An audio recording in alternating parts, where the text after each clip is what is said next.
હું અસ્મિતા મુરાણી આજે દેવ દિવાળીના પવિત્ર તહેવારમાં અમારા ઉપલેટા શહેરમાં આજે એનિમલ હોસ્ટેલના લાભાર્થે કૃષ્ણા ગ્રુપ આયોજિત એક સરસ મજાનું કૃષ્ણ ભગવાનના રૂકમણીના વિવાહનું આયોજન કરવામાં આવ્યું હતું। ત્યારે અમે કન્યા પક્ષ તરફથી રૂકમણી વિવાહમાં અમે કન્યાદાન કરેલ અને જાડેરી જાન લઈને દીપકભાઈ સુવા અમારે ત્યાં આંગણે પધારેલ અને અમે રૂકમણી વિવાહનું કન્યાદાન કરેલું હતું।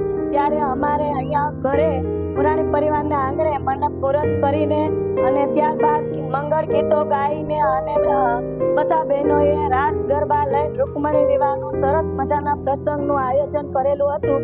આ આયોજનમાં અમારા ગામની ઉપલેટા શહેરની સમગ્ર ધર્મ પ્રેમી જનતા પણ ઉપસ્થિત રહી હતી અને બધાએ બહુ જ સરસ આનંદ માણ્યો હતો, કેમ કે આ તો અલૌકિક પ્રસંગ છે। ભગવાન કૃષ્ણ અને રૂકમણીના વિવાહ છે।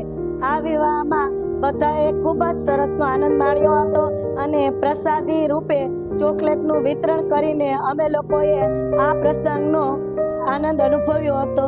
અસ્તુ, જય હિન્દ, જય ભારત।